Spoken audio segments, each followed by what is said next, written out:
statement Al-Ghazali misalnya ketika dia bicara tentang uang. Apa dia akan mengatakan? Uang itu seperti cermin. Dia tidak memiliki warna, tapi merefleksikan semua warna. Jadi uang Harganya itu rendah. kan dia adalah sesuatu yang laisa maksudan bidzatihi. Dia not intended by itself. Bahkan ketika zaman Sayyidina Umar bin Khattab, beliau malah pernah memiliki keinginan untuk menjadikan skin of camel, kulit unta, Kuliner. dan pelepah kurma sebagai bahan untuk mata uang.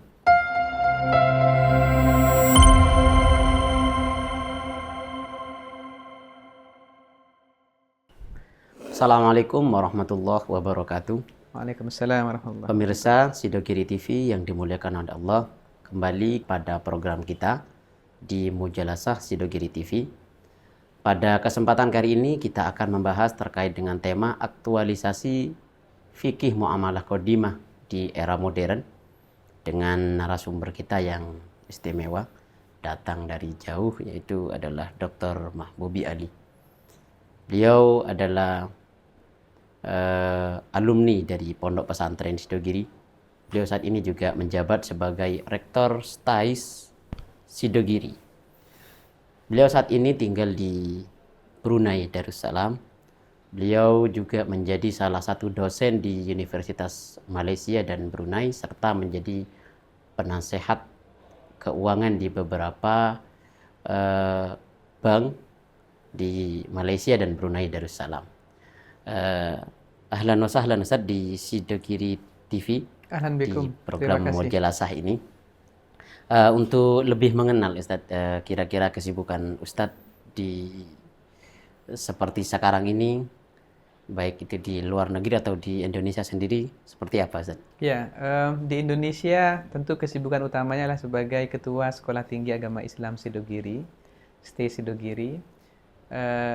Tetapi selain itu saya masih aktif sebagai salah satu dosen di International Islamic University Malaysia (IIUM), dan di beberapa kampus di Indonesia, sebelumnya di Tazkiyah, di Gajah Mada, di UII, Sempat ngajar di iya, Tazkiyah. dan di Airlangga, sempat di Tazkiyah, di Airlangga di program S3. Di samping sebagai dosen, kesibukan saya lebih banyak juga di bidang kepenasihatan syariah, Dewan Pengawas Syariah. Baik di Malaysia, di CIMB dan FWD Takaful, kemudian di Bahrain, di Darul Murojaah Syariah, di Afrika sebagai Ketua Dewan Pengawas Syariah di Summit Bank. Kemudian di Brunei, saya diminta oleh Central Bank Brunei Darussalam sebagai Islamic Fund Expert untuk membantu memberikan pandangan-pandangan, advice terkait dengan pengembangan ekonomi dan keuangan syariah di negara Brunei Darussalam sampai hari ini. Sudah berapa tahun di luar negeri, di Malaysia atau di Brunei? Terhitung sejak 2010 sampai hari ini saya sudah 14 tahun di luar. Di Malaysia 12 tahun, lalu kemudian hijrah ke Brunei 2 tahun. Sudah banyak pengalaman tentunya di dalam keuangan, serta banyak memberikan solusi terkait dengan keuangan. Alhamdulillah banyak pengalaman, tapi ilmu Allah sangat luas, sehingga semakin banyak belajar, semakin banyak ilmu yang kurang dan harus dipelajari. Termasuk kita pada malam hari ini ingin beristifadah terkait dengan muamalah kontemporer ini, Ustaz. Termasuk saya ingin belajar dari teman-teman sekalian, karena sudah lama saya meninggalkan Sidogiri secara fisik, walaupun secara spirit dan secara ruh masih di Sidogiri sampai kapanpun, Masih insya Allah. sampai kapan mendekat Iya, Sidogiri, ya, Ustaz? jadi saya keluar dari Sidogiri 2005, tetapi setiap saya pulang ke Indonesia, sebentar apapun, saya coba sekuat tenaga untuk tetap bisa mampir dan ke sowan Sidogiri. ke Sidogiri. Luar biasa, mungkin itu yang perlu untuk jadi contoh bagi alumni Sidogiri yang lain, Ustaz. Insya Allah banyak contoh-contoh yang lebih baik dari saya. Nggih. Tapi saya belajar menjadi santri yang insya Allah bisa mendapatkan ridho dari masyarakat yang Amin, kita amin, harapkan amin. bersama. Jadi begini, Ustaz, terkait dengan tema kita pada malam hari ini, terkait dengan aktualisasi fikih qadimah di era modern ini. Ya. Kita saat ini banyak menemukan terkait dengan transaksi-transaksi yang dirasa bahwa itu tidak menemukan solusi di fikih qadimah. Ya. Artinya Setiap pembahasan kita, baik itu transaksi online ataupun maupun itu trading dan semacamnya, saat ini banyak ditemukan pembahasan itu mandek, artinya tidak menemukan referensi di fikih qadimah. Sebenarnya terkait dengan pembahasan muamalah secara umum ini, urgensi dari muamalah itu di dalam keilmuan itu seperti apa? Seberapa penting kita untuk mempelajari muamalah itu? Ya, harus disadari bahwa muamalah ini merupakan bagian yang tidak terpisahkan dari disiplin syariah. Jadi ketika kita bersyariah, berislam, maka Islam ini tidak hanya masuk dalam ruang-ruang ibadah yang mahdhah, hubungan kita dengan Tuhan. Tetapi bagaimana juga kita harus memahami aturan-aturan agama dalam bentuk syariahnya yang mengatur hubungan manusia dengan yang lainnya, ya, antar sesama. Dan kita bicara muamalah ini spektrumnya luas. Ketika kita bicara muamalah ini seakan-akan konotasinya hanya pada muamalah maliyah. Maliyah. Ya. Pada transaksi keuangan itu hanya satu aspek kecil. Tapi muamalah seharusnya harus dilihat pada seluruh aspek hubungan manusia dengan manusia yang lain, termasuk dalamnya hubungan sosial, hubungan politik, budaya, dan yang lain-lainnya. Ya, termasuk di dalamnya tentu hubungan yang terkait dengan keuangan dan ekonomi. Dan itu diatur oleh agama. Ya, oleh agama. Makanya kalau kita bicara dari perspektif teks, ya, baik Al-Quran atau hadis, teks-teks agama tidak hanya bicara tentang hal-hal yang bersifat ibadah, hubungan manusia dengan Tuhan, tetapi juga malah bahkan kebanyakan dari hadis-hadis dan ayat-ayat dalam Al-Quran bicara tentang hubungan manusia dengan sesama. Dengan sesama, termasuk sebagai hubungan makhluk sosial. Sebagai makhluk sosial, termasuk hubungan yang bersifat dengan keuangan. Oleh karena itu, belajar muamalah maliyah merupakan sesuatu yang tidak bisa dipisahkan dari keberagamaan kita untuk menyempurnakan keislaman kita, karena kita tidak bisa berislam dengan sempurna jika kita tidak memahami aspek-aspek yang terkait dengan aturan-aturan dalam bermuamalah, khususnya bermuamalah maliyah. Karena kalau tidak tahu, tidak faham aturan-aturannya, syarat dan rukunnya, maka pasti dia terjerumus ke dalam hal-hal yang dilarang oleh agama. Sayyidina Ali mengatakan, manit tajaro, ya, qabla ayyatafaqqaha faqadir tatoma fir riba. Sampai diulang 3 kali. Barang siapa yang masuk dalam perdagangan, ya, dalam bisnis, dalam muamalah mali tanpa memahami hukum-hukum yang terkait dengan apa yang wajib, apa yang tidak boleh, apa yang rukun, mana yang syarat, maka dia pasti terjerumus ke dalam keharaman riba. Bahkan Sayyidina Umar bin Khattab ketika melakukan inspeksi hisbah, jadi dulu khalifah itu posisinya tidak hanya sebagai pemimpin, tetapi dia juga sebagai auditor, inspektur pasar. Jadi ketika melakukan inspeksi pasar, lalu kemudian menemukan anomali dan abnormality dalam praktek di pasar, ya, dari pasar, transaksi di pasar. Lalu kemudian Sayyidina Umar mengatakan, la yadkhulu fi suqina illa man tafaqaha fid din. Ya, tidak boleh masuk ke pasar ini kecuali dia mengerti tentang agama, mengerti tentang hukum-hukum muamalah. Itu bukti bahwa pentingnya muamalah untuk dipelajari. Untuk dipelajari. Sampai Sayyidina Umar melarang untuk orang la yadkhulu fi suqina illa man tafaqaha fid din. Jadi, karena kalau kita tidak faham aturannya, pasti kita akan salah dalam transaksinya. Dan tidak ada satupun di dunia ini sebagai makhluk sosial yang tidak pernah berdagang, tidak pernah melakukan transaksi jual beli. Betul nggak? Dan transaksi jual beli itu ada aturannya, ada rukunnya, ada syaratnya. Kalau tidak faham, maka jadinya jual beli tidak sah.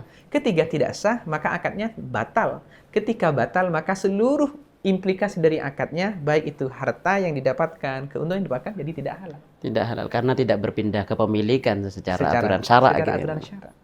Ya. Itulah kenapa kita penting belajar, tidak hanya untuk bagaimana kemudian kita bisa mengajar, menyampaikan orang lain, tapi juga untuk kepentingan pribadi kita dalam keislaman kita. Dilihat dari pemaparan tadi, ya, kita melihat bahwa fikih muamalah itu begitu penting sampai Sayyidina Umar menyatakan bahwa la yadkhulu Fi fi sukina sukina man lam yatafaqah man lam fiddin. yatafaqah fid Jadi din. penting banget untuk mereka yang ingin bertransaksi itu adalah mereka yang memahami terkait dengan transaksi. Betul.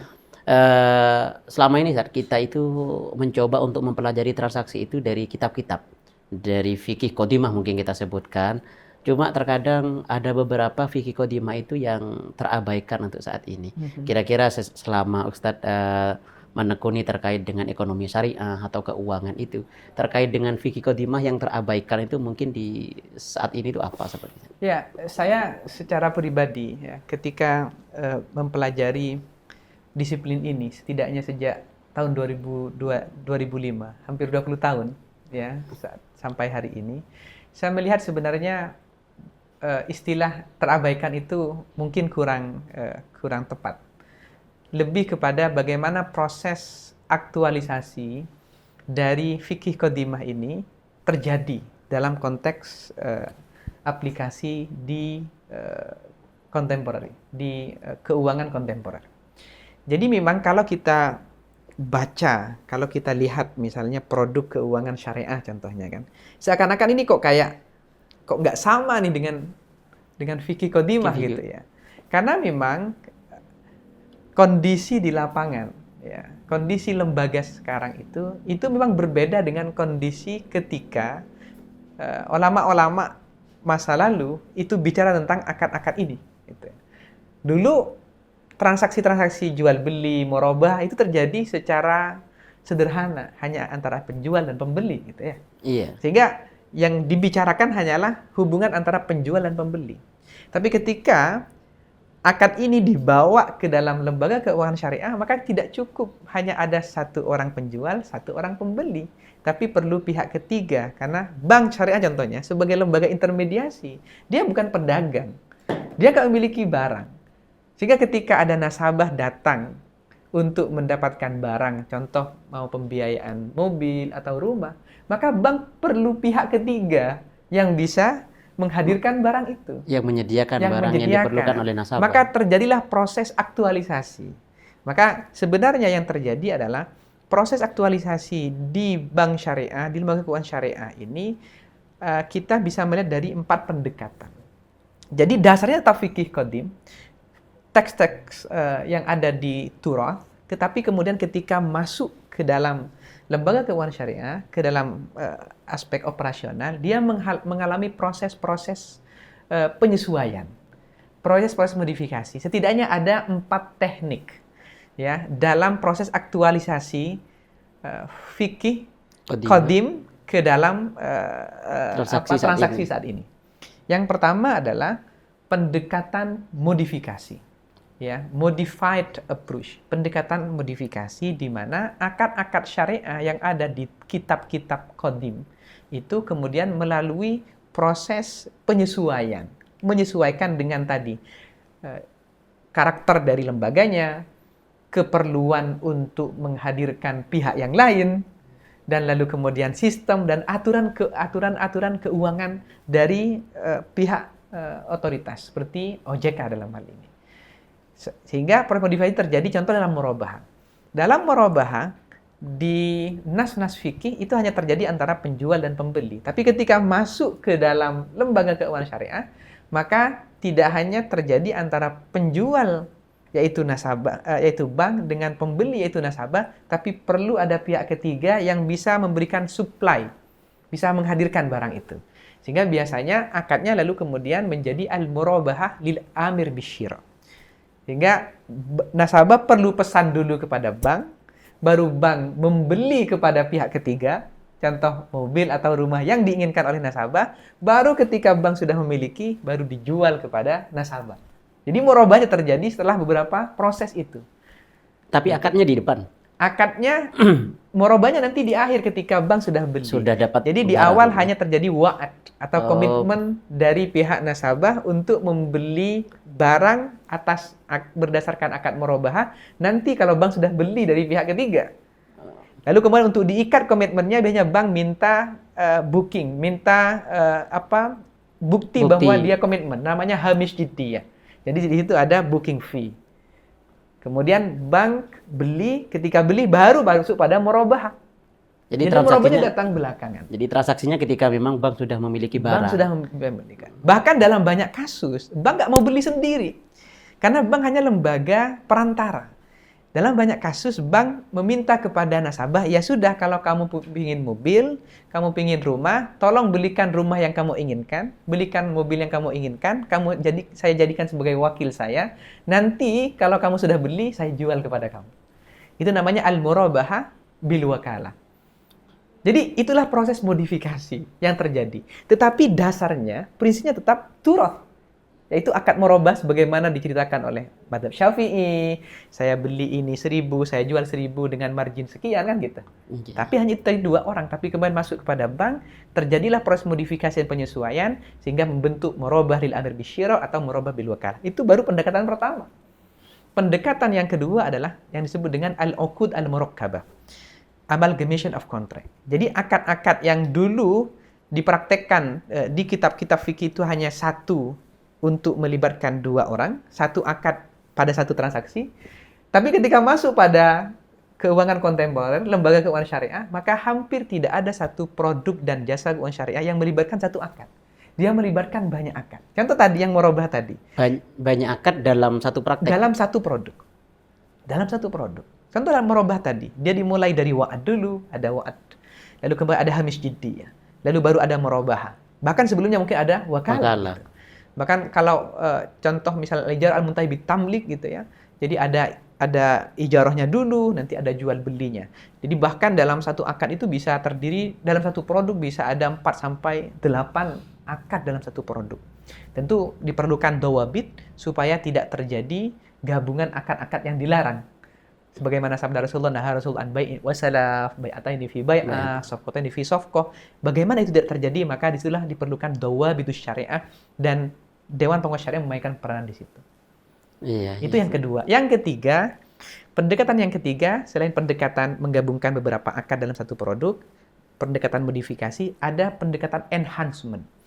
Jadi, konsep-konsep yang dalam fikih-fikih turath itu tidak banyak dipakai, tetapi kemudian masuk dalam lembaga keuangan syariah dengan keperluannya yang sophisticated, dipakai secara eksesif, bahkan secara sangat populer. Contoh apa? Contoh orbun.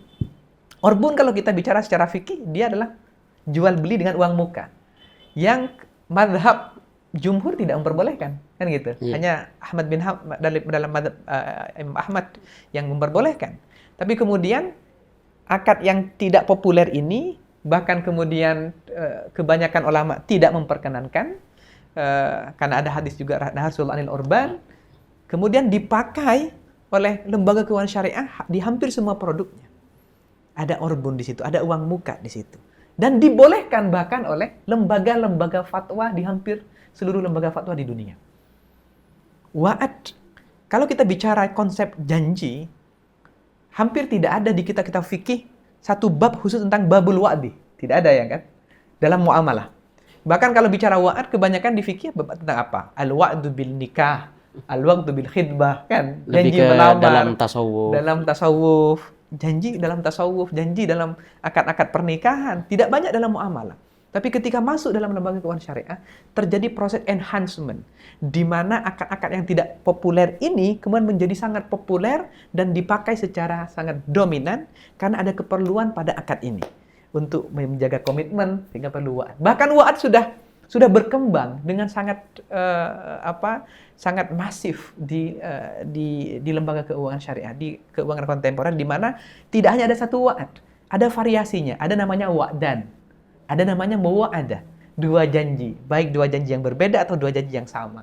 Sehingga wa'ad pun jadi kemudian berkembang, terjadi proses enhancement, pengembangan konsep.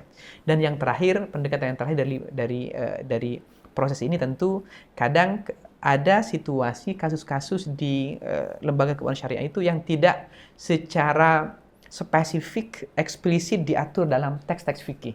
Sehingga diperlukan ijtihad baru. Itu ada. Tapi itu pendekatan yang baru. Ijtihad dari ulama kontemporer sekarang Dari ulama memunculkan kontemporer, memunculkan akad baru. Yang tidak dikenal setidaknya dalam teks-teks fikih klasik. Contoh seperti musyarakah mutanakisah. Musyarakahnya ya ada. Tapi fitur mutanakisonya baru dikenal saat ini. Nah, itu namanya ijtihad al-uqud ghairu musammat. Jadi ada al-ijtihad al-mustajad, ya, ijtihad yang baru yang kemudian dikembangkan, tetapi dasarnya tetap akad-akad yang sudah ada di turaf, kemudian dikembangkan dengan menggunakan fresh ijtihad. Musyarakah mutanakiso, musyarakah mutazayid, dan sebagainya. Itu saja mungkin 4 pendekatan bagaimana kemudian fikih turaf, fikih qadim ini tetap relevan sepanjang masa, tetapi terjadi proses-proses yang tadi saya sebutkan setidaknya 4, supaya tetap relevan dan bisa aplikatif dan praktikal sesuai dengan karakter dan tuntutan. Sebagai tadi disampaikan terkait dengan beberapa, artinya menurut Ustadz terkait dengan fikih qadimah sebenarnya tak terabaikan. Tidak terabaikan. Hanya saja mengalami seperti modifikasi begitu untuk kemajuan zaman ini. Proses kontekstualisasi tanpa menghilangkan ruh dan prinsipnya. Nah, Ustaz. Cuma terkadang begini, Ustaz, terkait dengan proses modifikasi, dan itu terkadang modifikasi yang muncul itu menurut sebagian tidak bisa diiyakan ketika kembali mengacu kepada prinsip fikih qadimahnya sendiri. Contoh misalnya seperti saat ini yang berkembang itu terkait dengan mal, Ustaz, yang mana itu menjadi modal awal terkait dengan transaksi harta. Di fikih qadimah kita, mal lebih banyak dicontohkan dengan menggunakan bahasa dirham dan dinar. Saat ini kita sudah mengenal aurak naqdiyah, kemudian mungkin kemarin sempat juga ramai dibahas terkait dengan Bitcoin. Kira-kira menurut Ustaz juga bagaimana juga pengaplikasiannya fikih qadimah yang lebih banyak mencontohkan kepada dinar dan dirham, yang itu secara pengetahuan yang ada, pembahasannya kenapa kok dulu maliyahnya pakai dirham dan dinar, karena lebih menjauhkan daripada terkait dengan kerugian yang ada. Nah, sedangkan kita tahu juga sekarang kalau kita melihat pada aurak naqdiyah itu, untuk menyamakan seperti dinar dan dirham masih banyak kekurangan. Nah, kira-kira menurut Ustadz bagaimana terkait dengan perpindahan dari dinar ke aurak naqdiyah ini, dan itu sebenarnya tidak meninggalkan terkait dengan fikih qadimah seperti itu. Iya, saya pikir harus dibedakan antara konsep mata uang dalam Islam dan konsep harta. Kalau bicara tentang emas dan perak, ini lebih kepada perdebatan terkait dengan apakah mata uang itu harus berupa dinar dan dirham, di mana materialnya daripada emas dan perak. Karena itulah mata uang yang disebutkan dalam Al-Quran, kan gitu ya, dan dipakai pada zaman Rasulullah. Tetapi sebenarnya kita harus paham bahwa mata uang ini sesuatu yang bersifat muamalah. Jadi yang bersifat muamalah itu prinsipnya adalah satu, antum a'lamu bi umuri dunyakum. Jadi ada ruang untuk fleksibilitas. Yang kedua, al-aslu fil mu'amalah al-ibah. Jadi dasarnya boleh kecuali yang dilarang. Kira-kira ada nggak larangan menggunakan mata uang selain emas dan perak, selain dinar dan dirham? Bahkan kalau kita balik ke dalam catatan sejarah, sebenarnya dinar dan dirham ini bukan dari peradaban Islam. Dia diambil dari peradaban sebelumnya. Bahkan nama dinar itu diambil dari seorang raja. Nama seorang raja namanya Dinarius, yang non-muslim. Itu. Dan ini membuktikan bahwa dalam urusan muamalah Islam terbuka bahkan pada peradaban-peradaban sebelumnya, pada praktek-praktek yang sudah dilakukan oleh peradaban non-muslim, gitu. Peradaban sebelumnya. Bahkan akad-akad seperti mudharabah itu bukan sesuatu yang lahir sama sekali dari Islam. Dia sudah dipraktekkan jauh sebelum Islam ada dan dipakai oleh Rasulullah karena tidak bertentangan. Gitu. Sehingga bahkan ketika zaman Sayyidina Umar bin Khattab, beliau malah pernah memiliki keinginan untuk menjadikan skin of camel, kulit unta, dan pelepah kurma sebagai bahan untuk mata uang. Nah, ini menunjukkan bahwa mata uang itu sesuatu yang netral. Tergantung apakah bahan atau alat yang sebagai mata uang itu satu, bisa diterima oleh masyarakat sebagai alat pembayaran. Coba, apa tujuan dari mata uang itu sebagai alat pembayaran. Apakah dia diterima atau tidak? Maka selagi dia bisa diterima dalam bentuk apapun seharusnya tidak ada masalah. Yang kedua, apakah dia bisa menjadi alat pembayaran, alat tukar. Selagi dia bisa dan diterima nggak ada masalah. Apakah dia bisa menjadi penyimpan nilai, store of value? Selagi bisa, maka seharusnya diterima. Apakah dia bisa menjadi unit measurement, pengukur barang? Jadi handphone ini nilainya berapa? Diukur dengan mata uang. Kan fungsi mata uang cuma 3. Medium of exchange, alat tukar, alat pembayaran, kemudian store of value, penyimpan nilai, dan unit of measurement, alat untuk mengukur nilai dari satu barang. Ya. Sehingga selagi itu memenuhi itu dan diterima oleh masyarakat, maka seharusnya secara syariat ya, itu diterima. Tentu tanpa menafikan pandangan-pandangan ya, yang Al-Makrizi contohnya mengatakan bahwa mata uang baik secara syarak maupun secara istilah hanya dari emas dan perak. Yang didengungkan oleh para dinaris ya, kita hormati itu. Tapi kalau bicara dari sisi fikih ansih, maka sejatinya mata uang ini adalah rubrik muamalah yang memberikan ruang dan fleksibilitas untuk masyarakat bisa menggunakannya dan bisa memilihnya. Tentu salah satu syarat dari mata uang itu yang harus dipenuhi, setidaknya dalam pandangan Ibnul Qayyim dan beberapa pandangan ulama kontemporer seperti Syekh Taqi Utsmani, yaitu karena ayyakuna madbutan, harus regulated, harus diatur oleh negara dalam bentuk legal tender. Sehingga selagi negara mengakui bahwa yes, this is money, ini mata uang sebagai legal tender, maka apapun bentuknya, apapun bahannya, seharusnya secara sah dan legitimate bisa diakui sebagai mata uang. Sebaliknya, hatta walaupun itu emas atau perak, tetapi tidak diakui sebagai legal tender, sebagai mata uang, tidak bisa dideklar bahwa itu adalah mata uang. Iya. Itu satu aspek. Aspek yang lain ketika bicara harta. Ulama mendefinisikan harta itu apa? Dari 4 mazhab setidaknya dia mendefinisikan satu. Sesuatu yang bisa dimiliki. Ma yumkinu tamallukuhu wa hiyazatuhu. Bisa dimiliki, bisa dijaga. Itu satu karakter harta. Yang kedua, dia memiliki manfaat. It has a valuable usage. Dia bisa dimanfaatkan. Ada manfaat. Makanya disebut dengan mutamawwal, mutakawwam. Ada value-nya. Ya, sehingga bisa ditransaksikan. Gitu. Kemudian yang ketiga, sesuai dengan namanya, harta itu diambil dari bahasa Arab mal. Mala yamulu mailan. Ada kecenderungan. Setiap orang itu suka sama harta itu. Ada kecenderungan. Ya, ada kecenderungan pada harta itu. Jadi orang yang normal itu suka sama harta. Normal. Tapi kalau ada yang nggak suka harta itu kurang normal. Oh, kurang karena normal. Dia jauh, karena dia tidak bertentangan dengan karakter dari harta itu sendiri. Gitu. Karena arti mal sendiri itu masdarnya mailan. Dari mail. Jadi sesuatu orang cenderung, yang dicondongi, yang didesire, ya, diinginkan. Bisa dimiliki, memiliki manfaat secara esensinya. Lalu kemudian yang ketiga, orang menyukainya, maka orang secara fitrahnya menyukainya, maka itu seharusnya masuk kategori harta. Ya, tentu ada perdebatan. Apakah harta itu harus sesuatu yang bersifat tangible, yang tampak, atau yang intangible, yang tidak tampak, seperti manfaat? Maka kata mazhab Hanafi, enggak, harta itu hanya sesuatu yang tampak, yang tangible, yang bentuk barang. Manfaat enggak berupa harta. Tapi jumhur ulama yang lain mengatakan bahwa manfaat sekalipun itu masuk sebagai harta. Harta bisa mangkul, ghairu mangkul. Bisa movable, immovable. Bisa tangible, bisa intangible. Bahkan manfaat juga bisa harta. Jadi kalau bicara itu, maka digital asset tadi masuk kepada Bitcoin. Kita bisa berdebat, apakah itu masuk harta atau tidak?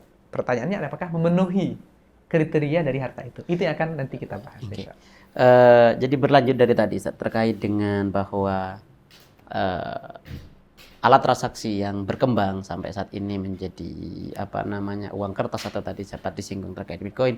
Sebenarnya perkembangan dari salaf itu tidak ada masalah karena tadi menurut Ustaz itu terkait dengan mata uang itu pokoknya itu adalah sesuatu yang bisa diterima untuk dijadikan alat tukar dan beberapa 3 hal tadi itu maka tidak ada masalah.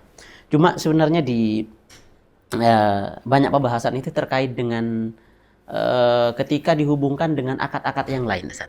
Contohnya misalnya kita tahu bahwa dirham dan dinar juga bisa terjadi pembahasan di transaksi qard, hutang seperti itu. Kalau kita menggunakan dinar itu, maka bisa dikategorikan mana yang misli, mana yang mutakawam seperti itu. Karena memang arti dari qard sendiri itu adalah tamliku mahlin ala ajarudda badalahu. Jadi membelikan sebuah mal kepada seorang, pokoknya dikembalikan badalnya.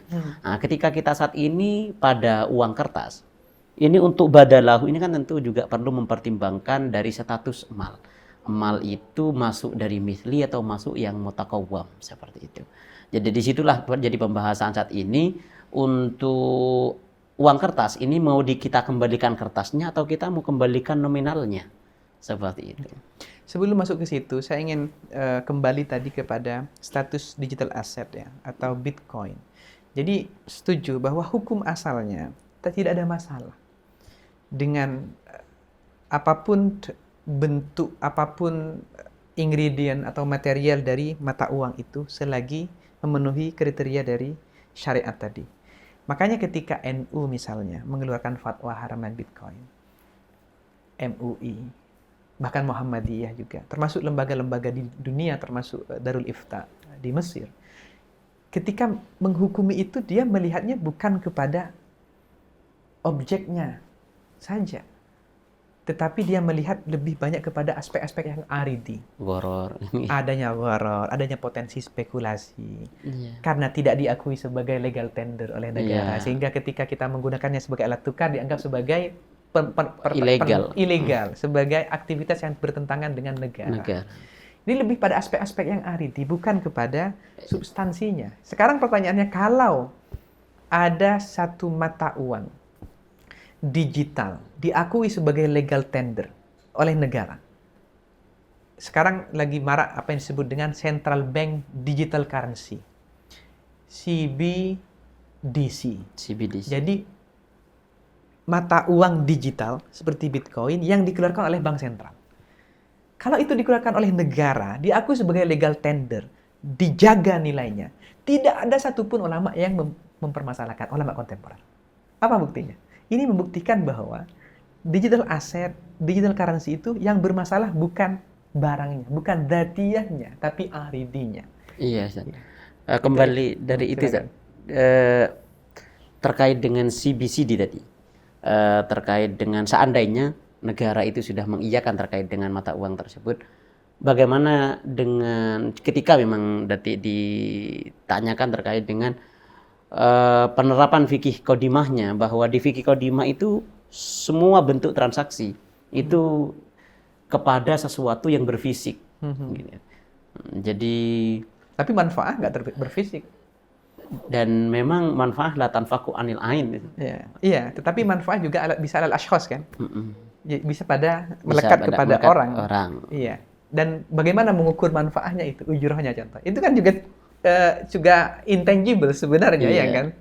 Karena mengukur kerja misalnya, Anda bekerja dari jam 9 sampai jam 5 dinilai 100-200 ribu. Itu mengukurnya gimana? Itu kan intangible. Tetapi itu kan diakui oleh syariat sebagai sesuatu yang bernilai. Sehingga dia berhak atas ujur.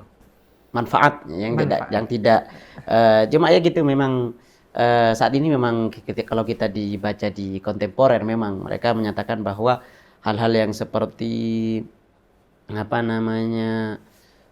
hukuk toba ini dijadikan sebagai sesuatu yang bisa dikatakan emal. Cuma akhir-akhirnya sebagian mereka kan hak cipta, patent, copyright semua. Iya, itu adalah hal yang maliyah. Hanya saja mereka akhir-akhirnya tetap mengatakan bahwa sebenarnya semua hal itu tidak akan terlepas dari ain. Gitu. Iya, dia pasti akan melekat kepada hak cipta. Itu dari mana? Dari karya, kan gitu. Jadi tetap melekat kepada ain, ya. Iya. Terkait dengan fikih kodimahnya tadi, Ustaz. Ketika memang ada yang mempertanyakan bahwa fikih kodimahnya itu memang kita ini selalu membahas terkait dengan ain. Jadi barang-barang yang ditransaksikan itu ain. Makanya di saat ini mungkin cara untuk menjelaskan terkait dengan perpindahan ain kepada sesuatu yang dianggap itu maliyah cuma tidak berain itu seperti apa? Ya, Jadi ini kembali kepada apakah manfaat itu harta atau tidak. Itu prinsip dasarnya. Perdebatan di situ. Kalau kita sepakat bahwa manfaat itu adalah bagian dari mal, Manfaat itu mal. manfaat sebagai mal, maka selesai sebenarnya. Kalau dia mal, berarti dia bisa berpindah, bisa dimiliki, bisa ditransaksikan kan gitu. Tapi kalau manfaat bukan harta, misalnya pandangan madhab Hanafi, maka selesai diskusinya kan gitu. Iya. Jadi perbincangannya harus tidak hanya melihat apakah dia melekat kepada ain atau kepada asyah atau kepada apa, tapi apakah manfaat itu sendiri. Karena dari manfaat itu kemudian derivasinya banyak. Ya, sebagai harta atau tidak. Kalau kita ambil pandangan jumhur dan sepakat dengan jumhur bahwa manfaat adalah harta, maka apapun bentuk-bentuk manfaat dalam masa ini, ya, dalam bentuk copyright, patent, dalam bentuk al-hukuk al-ma'nawiyah, ya, al-amwal al-ma'nawiyah, ya, intangible, seharusnya kita bisa sepakat kalau dia ada value, ada nilai, ada manfaat yang bisa kita rasakan, bisa kita nikmati, maka seharusnya kita bisa menerima. Tapi tadi saya menarik dengan pertanyaan yang kalau kita balik ke belakang terkait dengan kalau kita pinjam uang yang awrok mali, ya, apakah kita mengembalikan dalam bentuk fisiknya gitu ya, atau dalam bentuk nilainya kan gitu. Okay. Nah, kita harus sepakat dulu. Uang itu adalah mithli atau kimi. Fungible atau non-fungible. Perishable item atau non-perishable. Mithli atau kimi ini? Coba jawab di sini. Nah, ini kita santai ngobrol kan. Jadi, mithli atau kimi kira-kira? Mau dibilang misli, kalau dikembalikan sesamanya tidak mau, kalau misalnya sama pemerintah dihapus. Mau dibilang kimi. Jadi Harganya uang rendah. itu kan dia adalah sesuatu yang laisa maksudan bidzatihi. Dia not intended by itself. Duit itu tidak ditujukan untuk dirinya sendiri kan.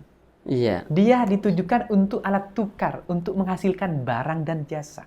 Betul nggak? Iya. Untuk mengukur nilai barang dan jasa. Sehingga fokus uang itu bukan kepada bentuknya, bukan kepada fisiknya, bukan pada dzatiyahnya, tapi kepada kimiyahnya, kepada nilainya.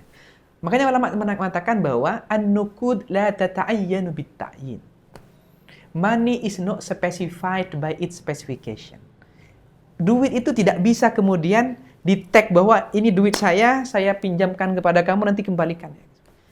Karena dia yang dilihat bukan zat daripada duit itu, tetapi lebih kepada nilai daripada duit itu. Sehingga ayyarudda mithlahu adalah mithlahu, yaitu nilai yang sama daripada uang, bukan fisik yang sama pada uang itu.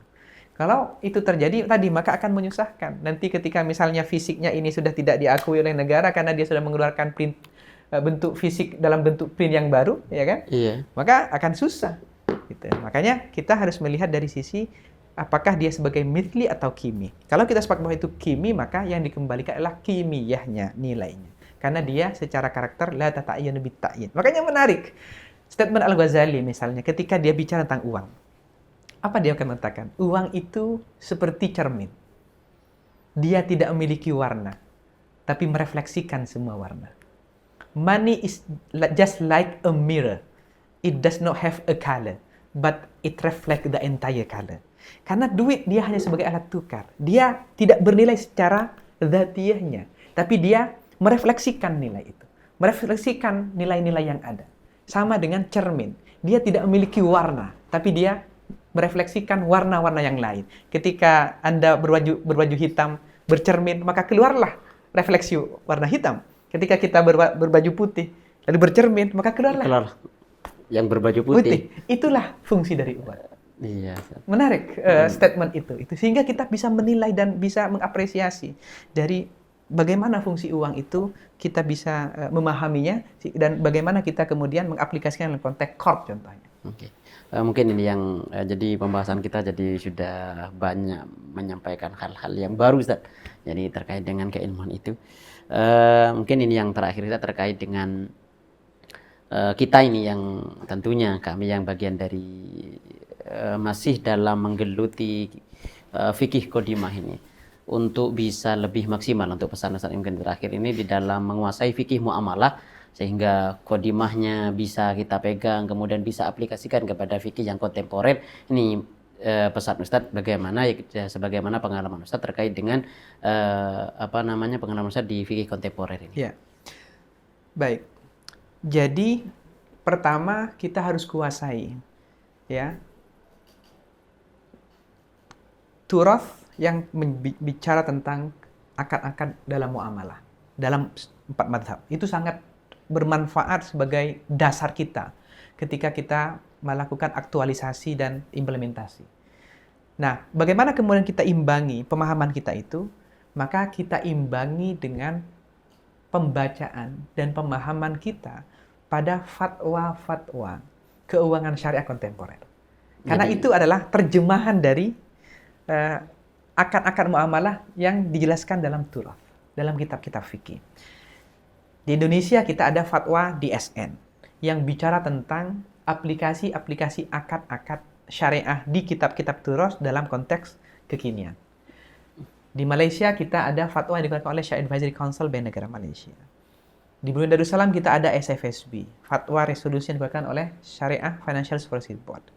Di level internasional, dan ini yang banyak dirujuk sebagai referensi oleh pelajar-pelajar keuangan syariah seperti kami, itu adalah fatwa-fatwa koror-koror yang dikeluarkan oleh Majma' Al-Fiqh Al-Islami.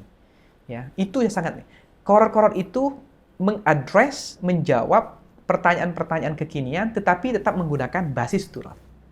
Kemudian ya ada Al-Mi'yar Asy-Syar'i, standar syariah yang dikeluarkan oleh AOFI. Itu puluhan standar yang dikeluarkan tentang wakaf, tentang saham, tentang macam-macam. Itu ada mustardus syar'inya, ada basis dalilnya, itu kembalinya ke turath. Jadi turath kemudian tidak diabaikan, tapi dibawa ke dalam konteks kekinian dengan pendekatan-pendekatan tadi.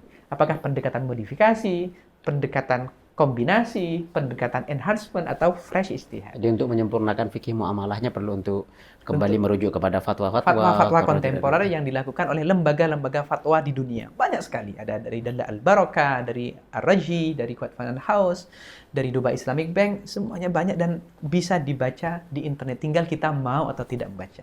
Dan kalau ada waktu, ada kesempatan, ketika liburan contohnya, cobalah magang kalian. Magang di lembaga keuangan syariah, di koperasi syariah, di bank syariah, sehingga bisa melihat secara langsung bagaimana aplikasi akad-akad syariah di kitab-kitab ini dalam konteks kontemporer, apakah sesuai atau tidak, sehingga kita bisa melakukan koreksi. Alhamdulillah. Nah, Ustaz, terima kasih Ustaz, ini sudah banyak hal yang kita bahas pada kesempatan kali ini.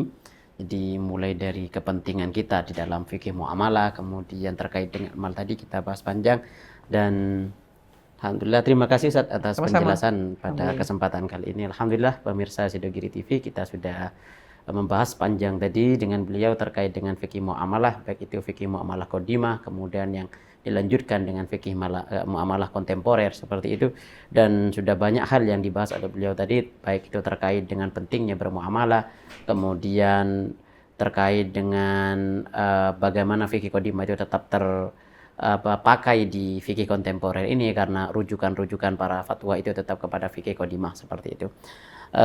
Nah, bagi pemirsa Mujalasah Sidogiri TV yang dimuliakan Allah, mungkin kita cukupkan pembahasan kita pada kesempatan kali ini. Kami sebagai host, apabila ada kesalahan mohon maaf. Wassalamualaikum warahmatullahi wabarakatuh. Waalaikumsalam warahmatullahi wabarakatuh.